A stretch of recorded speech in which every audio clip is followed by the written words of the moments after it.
مستمعينا الاعزاء، اهلا بكم معنا وهذا اللقاء لراديو الزهره مع الدكتور محمود جبريل، المعيد بقسم التكنولوجيا المعلومات بكليه التربيه النوعيه جامعه المنوفيه. اهلا بك ضيفا عزيزا غاليا علينا دكتور محمود. اهلا وسهلا بحضرتك يا فندم. اهلا وسهلا. دكتور محمود، يعني ما شاء الله هناك ورشه عمل ستقدم في كليه الاعلام يوم الاحد القادم لطلاب قسم الاذاعه والتلفزيون. ناخذ فكره من حضرتك يا فندم عن طبيعه هذه الورشه وما ستقدمه لطلاب القسم. ان شاء الله باذن الله الورشه هنناقش فيها زوايا التصوير التلفزيوني، احجام اللقطات اللي هيتم التصوير من خلالها، انواع البرامج او انواع التصوير اللي هيتم التصوير من خلاله.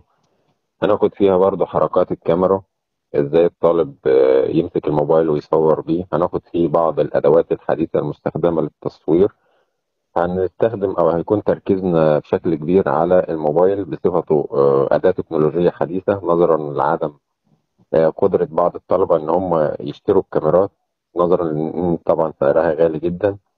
هنعلمهم برضو إزاي يعملوا السيناريو، سيناريو التصوير، سيناريو البرامج إزاي بيعدوه. هنعلمهم فنيات الإضاءة، إزاي يتحكموا في الإضاءة سواء كانت إضاءة طبيعية أو إضاءة صناعية.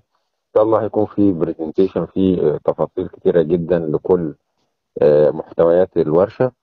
هيبقى فيها تغطية شاملة للطالب بحيث ان هو يطلع من الورشة دي قادر ان هو يمسك الموبايل في اي مكان، في اي حدث يقدر ان هو يصور الحدث بتاعه ويغطي الحدث بشكل كويس. تصوير يبقى كويس، يعرف يختار الزاوية اللي هيصور من خلالها، يعرف يختار المكان اللي هيصور من خلاله، يعرف يختار الموضوع اللي يصوره بشكل كويس، بحيث ان يكون له تأثير على المجتمع وتأثير عليه هو من الناحية النفسية. دكتور محمود، يعني لا شك انه زي ما حضرتك قلت الاتجاه دلوقتي حاليا للموبايل يعني اسرع، حتى احنا كصحفيين وكاعلاميين بنلجأ للموبايل لان هو الاسرع والاكثر سهولة في الاستخدام. نصائح أيوة. سريعة بتوجهها حضرتك للاعلامي او الصحفي اللي هو بيستخدم الموبايل في عمله الاعلامي وعمله الصحفي من خلال هذا اللقاء، تقول له ايه يا دكتور محمود؟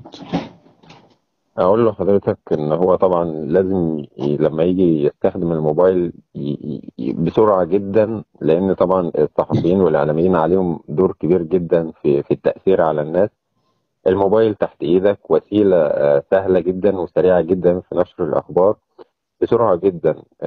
اي حدث يحصل قدامك لابد ان انت يكون عندك قدرة على التكيف، على تغطية الحدث ده بشكل واضح عشان تنقل الصورة بشكل واضح برضو للمواطن او لاي شخص انت بتنقله الخبر. اختار الزاوية، اعرض التفاصيل بتاعة الموضوع كلها، حاول بقدر المستطاع ان ما يكونش استخدامك للموبايل عشوائي، لا حاول تثبت زوايا التصوير، حاول تقف في مكان، حاول ان يكون دايما ليك مساعد عشان لو انت هتضطر انك تخش داخل الحدث المساعد ده يبقى هو المسؤول عن التصوير وعارف يغطيك عشان تكون او عشان يكون في مصداقية في تغطيتك للخبر. انت طبعا الاعلام هيبقى داخل الحدث بيستعرض التفاصيل، المساعد بتاعه هيبقى بيصور كل اللي الإعلامي ده بيمر بيه عشان يثبت للجمهور بتاعه وللناس اللي بينشر لها الخبر مدى مصداقية الحاجة اللي هو بيقدمها بشكل كويس.